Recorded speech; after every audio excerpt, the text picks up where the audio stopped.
Luke chapter 14, going to start in verse 15 tonight. Think about a question. First one on our sheet here is probably a better question for some of our women than men. I don't know, maybe you guys are more industrious than I am. The question is, how does it feel when you plan a big event and it is poorly attended? Well, you guys plan a lot of big events. How about women? Can you help us out here? Does it feel good? Make you want to do it again? Yeah, I would assume it's probably pretty disappointing, and discouraging is another word that came to my mind. A little bit frustrated, maybe even angry or mad. All those emotions I think would come into play if you put a lot of time and effort into putting something together, whether it's a meal, whether it's a activity, and you're inviting all these people and then nobody bothers to show up, or very few people do. So we're reading about a story tonight where that was the situation that Jesus gave. It was actually a great feast to which many people were invited. Great lengths had been gone to. A lot of preparation, effort had been put into it, but not a lot of people came. And so the second part of the first question here is, what kind of excuses do you most resent others using? Sometimes when we're invited to a big event or something, and we might tell somebody we're coming and then we end up not showing up, we might offer them an excuse. What kind of excuse would you not want to hear or accept? Any ones that particularly bother you more than others? I forgot. Okay. I forgot. Evidently, he's got a mind like a steel trap. I forget more and more every day. What else? Any others?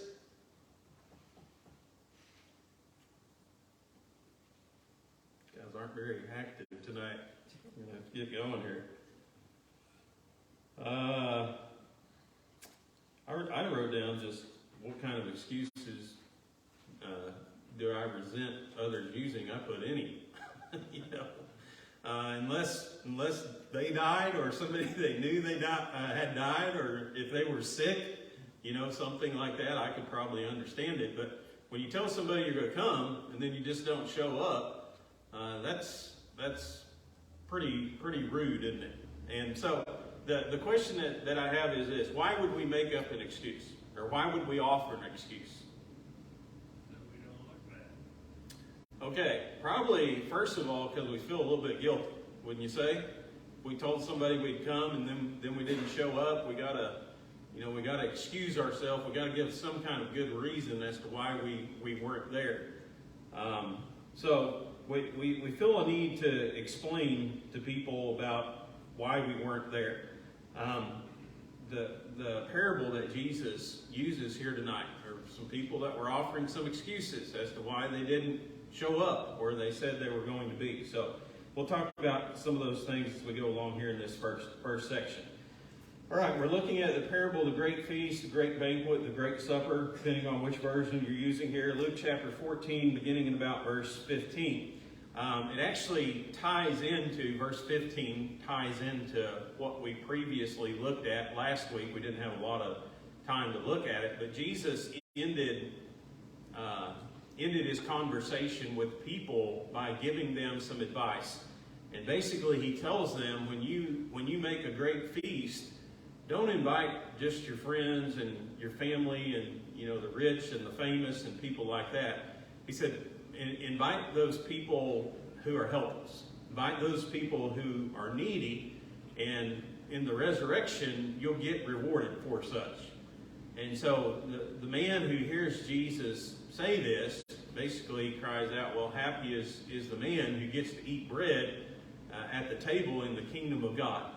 And so Jesus replies, what he's talking about here, the parable that he gives, is in reply to what this man has said. So question number 2, kind of covered it there. What does Jesus use to reply to this blessing of the man that he heard? Just said it. You guys are tough tonight. Use a parable. A parable. Okay, why would Jesus use a parable?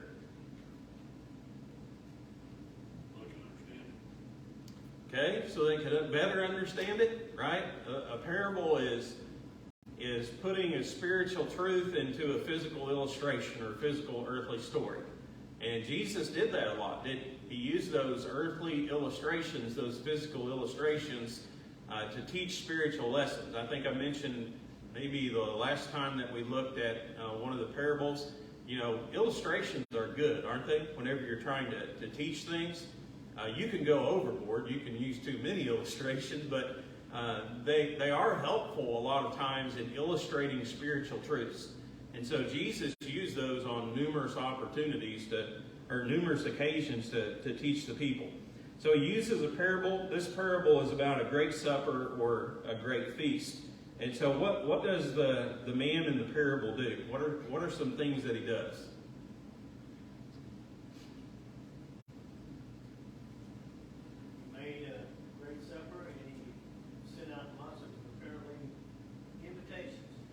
Yeah, so a couple of things really stand out in verse 16. The first one is the adjective that's used to describe this supper. Was this just some ordinary supper or dinner? No, it was tremendous, wasn't it? It was great. And he made this huge supper, this huge dinner, and how many people had he invited? A lot of people. Right? The Bible just says many. And you have to kind of understand a little bit about the way that these supper invitations worked in Jesus' day and age. A lot of times people would go out and basically invite, numerous people, however many people they wanted or however many people were on their list. And those people, they would say, on this date, we're going to have this dinner and we want you to come. And those people would either say, well, we'll come or we won't, or we can come or we won't. And so what happened on that day, they kind of did that. Of course, you can imagine, first of all, to know how much food to prepare. If you don't know how many people are coming, you don't have any idea, then it's going to be kind of hard to be properly prepared for it. So they had a general idea and a general number in mind, and then on the day that feast came, they would prepare everything, and when everything was ready, they would send out their servants and they would go to those people who had accepted the invitation and say, come, the supper's ready. So basically it's kind of, you mark that date on your calendar. That day is the day that you were going to eat that great feast and be invited to it. A little bit different probably than how we do it today, but still kind of similar in many ways too. So question number 3 here, how did the guests respond to the invitation? Made excuses. Yeah, so these people had accepted at first the invitation, right? This great supper was made. Many were invited to it. They'd accepted it. The day of the supper came. The master sends his servants out to tell all these people, come on, the supper's ready. It's time to eat. But they all asked to be excused. And basically, we read of 3 different excuses here. Second part of question number 3. What 3 excuses were made? And they don't necessarily have to be specific, but kind of think of them in general terms. What kind of excuses these people made? What were they too busy doing? What about the first guy? Gaining wealth. Gain wealth? Okay. I kind of think of it more, and there's not a wrong answer, but I kind of think of it more in the idea of business. This guy had bought a field, right? Or bought a place, and what did he need to do? I gotta go look at it. Well, how many people buy a field without looking at it first? You guys, is that your practice? You ever buy a house without looking at it? You ever buy a car without looking at it? No? I don't know. Matt might have bought a car too without looking. Generally speaking, before we buy something, we're gonna have a look at it. We're gonna know what we're getting into beforehand, don't we? What about the second guy? What kind of excuse did he offer? Well, that's kind of a good excuse. My wife won't let me go. No, that's the third guy, yeah, isn't it? Farming. He's all about those wives. Do what? Farming. Yeah, basically, it's this idea. I just bought something new. I gotta go try it out. You know how it is with well, if you're a guy, a man and his toys, you know how it is. You buy something new, what do? You gotta go test it, right? You gotta go see if it, if it can do what it claims to do. So his idea is he's got these new possessions that he has to go out and spend some time with first. And then the third guy is what, Dennis? Right. Yeah. He said, well, I just married a wife, and so I can't come. Now, I do want to point out, of course, according to the law of Moses, Deuteronomy 25, a man was a newlywed male was exempt from going to war. But was he exempt from everything else in society? Depends on what his wife said. Well, that's probably true, yeah. But he had just gotten married, and so he said, I can't come.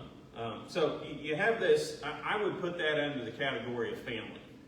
That was what was keeping him from coming.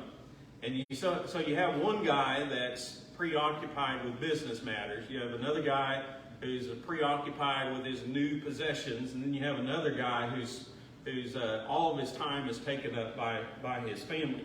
So those were kind of the three categories, I guess I would put it into as to the excuses that were offered as to why men couldn't come. And question number 4 here, what was the master's reaction to the excuses that people made? Yeah, he was angry. Another way to put it is he was furious. He was outraged. Why? Well, the second part of this, what was wrong with these excuses, and why would this man be so angry? They weren't good excuses, right? We have such thing as good excuses and bad excuses. Like I said, when we started out with question number 1, if you died, that's a good excuse, right? If you were sick, you couldn't come, that would be a good excuse. But then there's other excuses that we make sometimes that really aren't good excuses, are they? They're just more like we feel guilty for not doing it, and so we got to offer some kind of explanation as to why we're not going to do what we've committed to do. And that was, I think, the situation that these three people were in here. So there was no concern for the man who had gone to such great lengths. Now remember, we're not talking about just any ordinary feast here. This was a tremendous feast that this man had made. So it would have been very costly, would have been a lot of time spent preparing it, a lot of material, a lot of matters, a lot of substance that went into this feast itself. And then you had the people who were pretty deceptive because they'd already committed, hadn't they? I mean, they'd already said, we're going to come, and then when the time came to come and eat, they wouldn't accept it. They never prepared themselves for that day. They never cleaned up, they never got dressed up, never got ready. In fact, they made other plans on that day when they knew that feast was coming right then. So all of it indicates these people had full knowledge of what they were doing, and instead of doing what they had committed to do, then they went ahead and made other plans instead.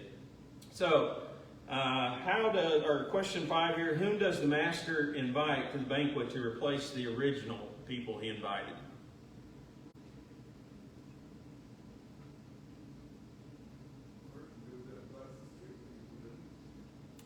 Yeah, basically you read about a group of people who are poor, people who are handicapped, people who, what were some of the others that were mentioned there? Can't remember all of them. Blind. Okay, blind. What else? Was there another one? Halt. The lame and halt. Okay. So basically they were people who were needy individuals and couldn't really do a whole lot for themselves. A lot of those people would have depended on hospitality of that day and age to even have survived. And, you know, generally speaking, how did the public treat these kind of people? They were outcasts, weren't they? You know, they were really not considered part of the heart of society. A lot of people would have looked at them as a drain on society, and so they were looked down upon. They weren't people who would have been considered very, very high up in the social status of that day and age. But would they have been hungry? I would say they probably were. Do you think they probably lonely too? Would have liked some companionship? Were they happy to receive such an invitation? Yeah, they would have been. Go ahead, Mark. Wouldn't that be the people that you see standing at the stoplight now? Yeah, well, some of them. I haven't seen any around here, but With the sign yeah, that says, right. you know, we was down last week, there was a guy, and he come in and talked about we was reading, and it said, homeless, God bless you all. He come in there and sit down, anyway, it's not the point, but he said, man, it's hot out there. Yeah, it's hot out there, but anyway, wouldn't that have been one that he invited to come to the supper? Yeah, if he was genuinely in need, it would have been. Yeah. Yes, sir. You know, talking about those kinds of, would we be judged because we didn't give him anything or didn't try? Or we would be judged because we figured he was a bad guy in a way and just, but how are we going to be judged on those kinds? Yeah. Well, hopefully it will go in our favor, I guess. About all I can say, but you know, there's people who take advantage of goodness and hospitality, and sometimes that makes us bitter. You know, sometimes that makes us turn a blind eye to everybody and everything. And there's kind of a happy medium, I think. You got to be careful because you don't want to just, you know, give everybody anything and everything they ask for or pretend like they need. So there's a happy medium there, so I think you have to be careful in both ways. Go ahead, Glenn. I just think these would be the people that were dependent on the bridge to get from the corner to the field. Yeah. Yeah, I think, well, yeah, I mean, you're talking about in that day and age, it's a little more obvious than in our day and age. If you're talking about a blind man on the corner every day since he's lived, you know, you'd be familiar with the guy's situation. And you're talking about people who had handicaps, you know, and they were familiar. They were people that you would come across on an everyday basis. They weren't like a lot of ours where I would say they were outsiders that nobody knew anything about. So, but those were the people who were invited because they had a genuine need, you know. And the supper had been prepared. Go ahead. I can't use the word genuine need. Yeah. Because, you know, I mean, but I don't care to give people stuff at all. Water, crackers, some food, necessities. And they don't look at you very happily when you give them those things. Usually, it's like I find they get irritated because they prefer money. Yeah.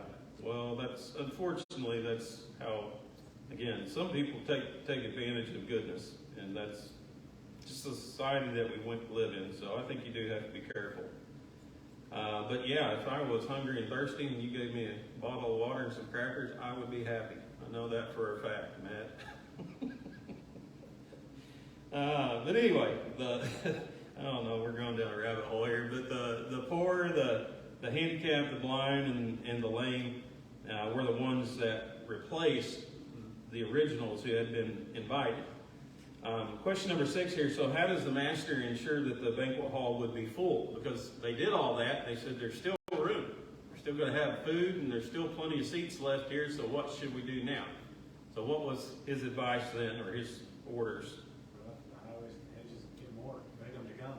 Yeah, basically he says, you know, you go to all the ways. That's the original word there, the highways, just all the roads. You know, you go to the back roads, you go down the main roads, and you go look behind all the hedges, and you find all the people who need, you know, who are in need and need help, and invite them to come to this feast. So basically he was saying to invite who? Everybody. everybody everywhere, right? You go everywhere, you find all those people in need, and you invite them to this feast. So, question number 7 here. This is a parable, again, that Jesus spoke. So how do you add all these things up, or how do you process this parable? How is the kingdom of God like this banquet? I think there's numerous applications that can be made here. God welcomes everybody. Okay, who does God invite to the great feast? Everybody from everywhere, right? Okay. Okay, there's a good application. Many professed they would accept the invitation, didn't they? Did they actually do it, though? No, not when it came down to it, did they? When the time came, they didn't do it. But they professed it with their lips. They professed they would go to the great supper. What else?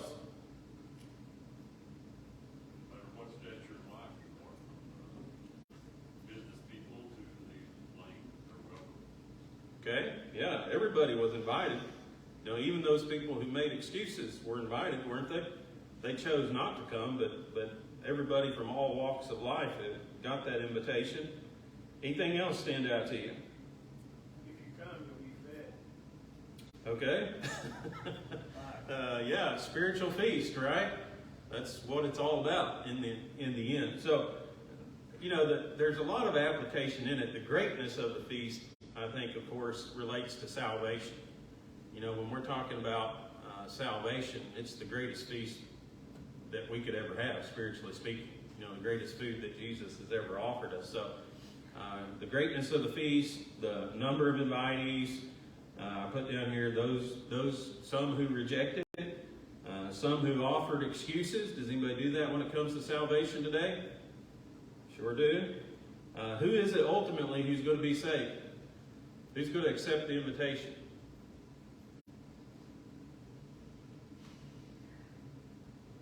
Those who have believed and walked the walk of life that God has put forth in the Bible. Okay, and I think particularly as it relates to the parable here, it's people who or feel that they have a need, don't you?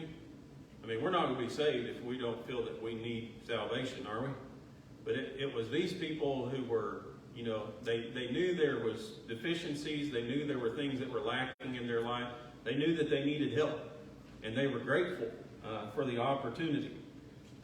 All people in all places, of course, that's the gospel call, the invitation. So a lot of ways that this parable applies, spiritually speaking, to the kingdom of God itself. So Jesus used that earthly story to kind of teach those spiritual lessons and applications of it. In the next section, anybody got any comments there about the parable of the great feast? Yes, sir. Is this parable the same with in Matthew 22? Where Matthew 22 basically lays out the same, except some of those who do come in are not clothed properly, and they're cast out.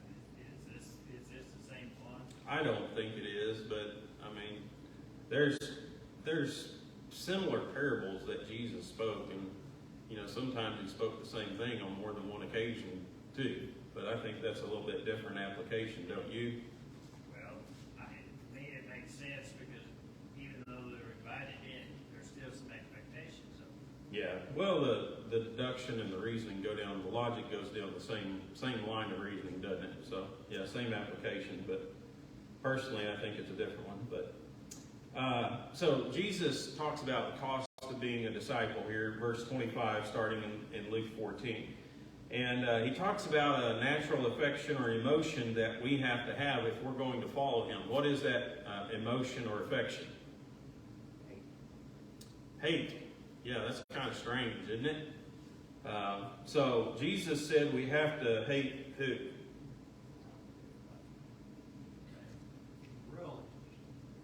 Relatives? Okay.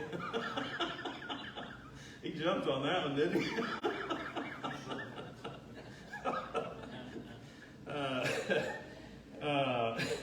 Who else?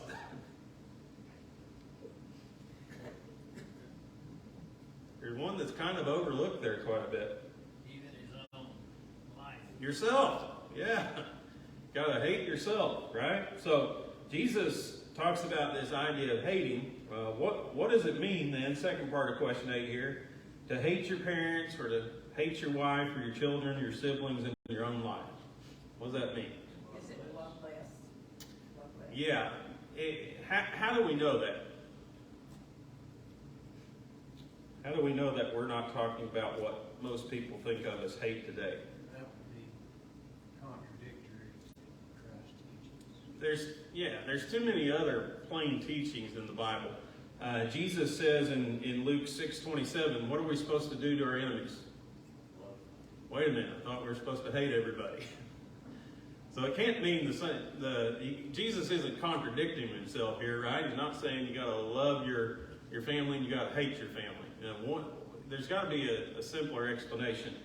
I'm not going to turn over and read it, but if you look at Romans 9:13, there's a statement there made about Jacob and Esau. But remember, God said, Jacob have I loved, but Esau have I hated.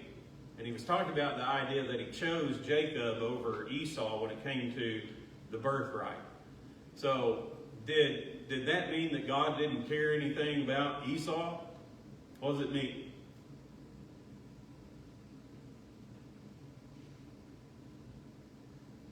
He preferred in that instance. Yeah, he chose and he preferred Jacob over Esau, and we might say in our language, he loved him less.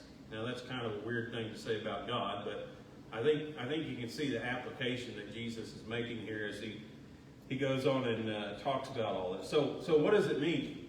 What's he teaching there when he's telling us we gotta hate our family and ourselves? We have to put him first in our lives. Yeah, remember he's talking about what it costs to be one of his disciples, one of his followers. And if we're going to follow Christ, who has to be first and foremost in our life?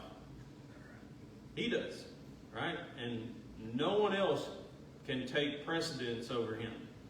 You know, we can't put our mother, our father in front of him. We can't put our wife or our husband in front of him. Can't put our siblings in front of him. Can't put our children in front of him. Can't even put our own desires, right, in front of what Christ wants for us.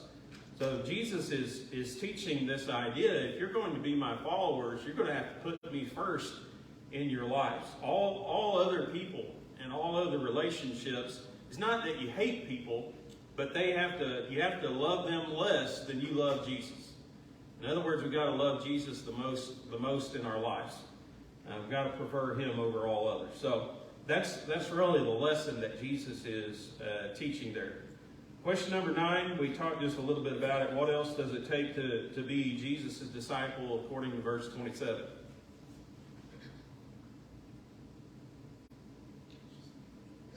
Your cross, be responsible for you. Yeah, you got to bear a cross, right? So what does that mean? I think it means that you have to know, you're the only one that knows what your thoughts are, your way of life, how you really feel in your heart about things, and you got to have control of yourself first. And once you get that control, then you become much more powerful in being able to convey that over God. Okay. And just kind of thinking about Jesus, of course, he had to bear a cross, didn't he? What happened to Jesus on that cross?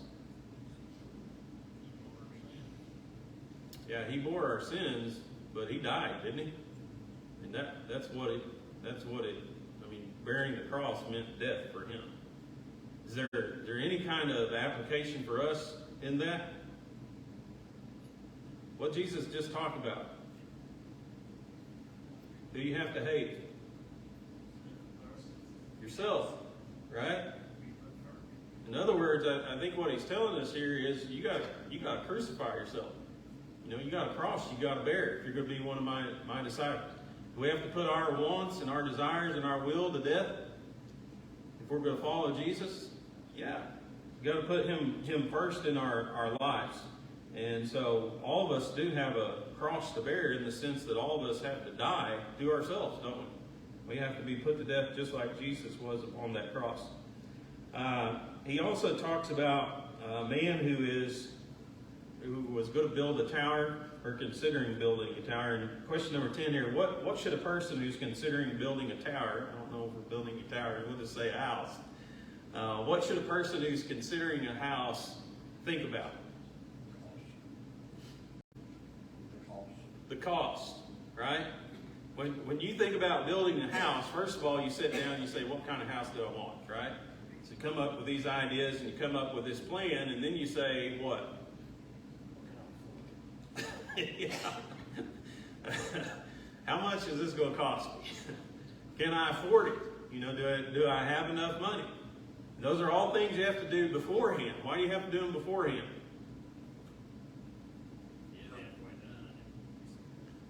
Well, it'd be pretty silly to go out here and just start building, say, I'm going to build a house, and you lay the foundation, you figure out, I'm out of money. You know, what are people going to think about you?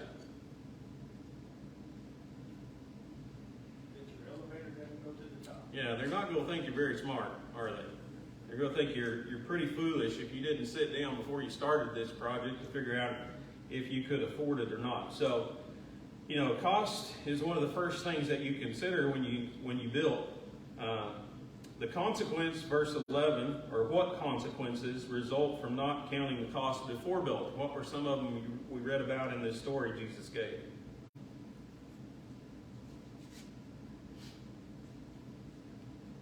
Well, did he finish it? Not going to be able to finish it. You're going to look pretty foolish to other people, and what are other people going to do? They're going to laugh and make fun of you, aren't they? So again, think about this. Jesus is talking about giving these parables. They're teaching spiritual lessons, spiritual applications to kind of think about what he's driving at here. He gives another illustration of a man who's going to war, a king that's going to war.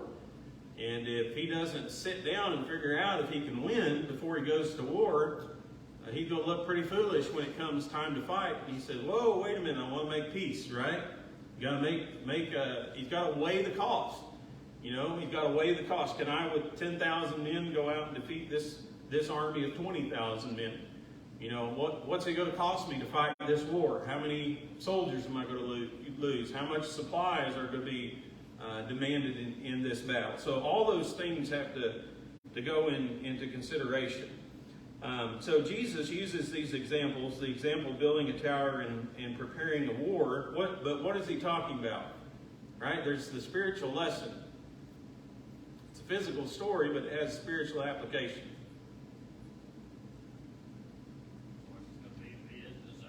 Yeah, that's what he's talking about. What does it cost to follow Jesus? Right? And so think about that. Does it cost anything to follow Jesus? Yeah. And let's do question 13. What are some of the costs that we might have to think about, that we need to count before we become a follower of Jesus? What's it going to cost us?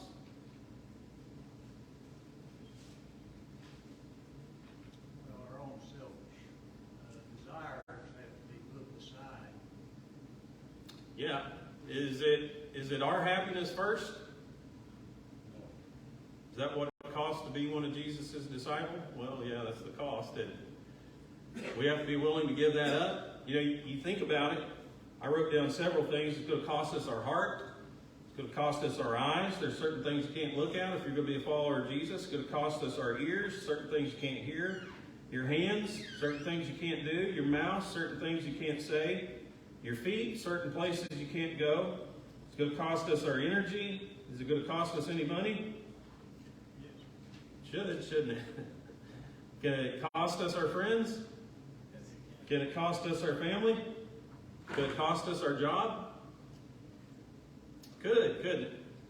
So Jesus is talking about, listen, if you want to be one of my disciples, you need to sit down and think about it. And seriously think about what the cost could be in order for you to follow me. So what do you think the application is about not being able to finish and people mocking?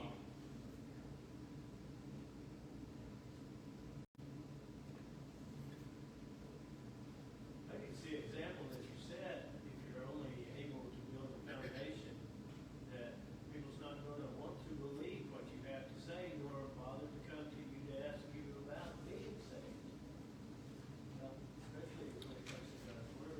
Yeah, I think the application of it, of course, is, you know, you're this person who professes, just like you're going to build a house, you're going to be a Christian. You start out, but you don't finish. What does that cause other people to think about Christianity? Yeah, causing them probably to look down upon it a little bit, maybe make fun of Christians even, you know.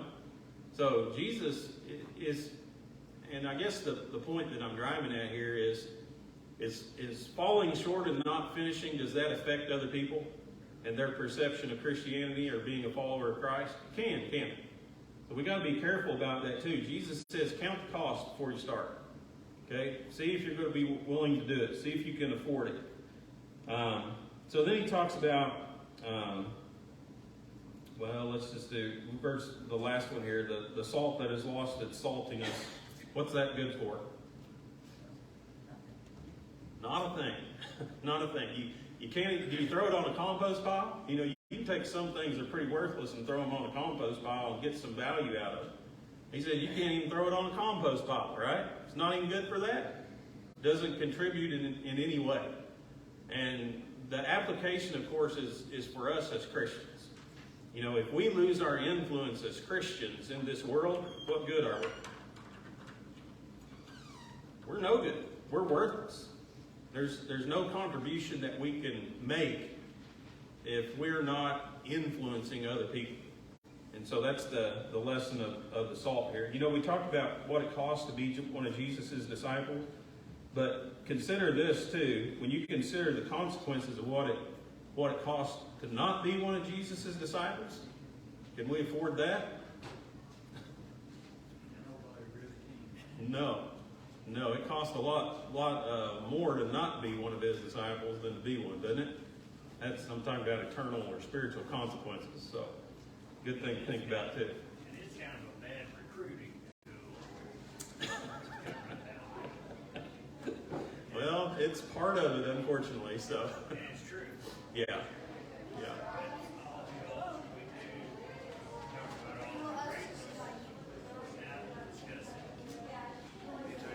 Yeah, there's two sides to it, isn't there? Yeah. Anybody else before we end?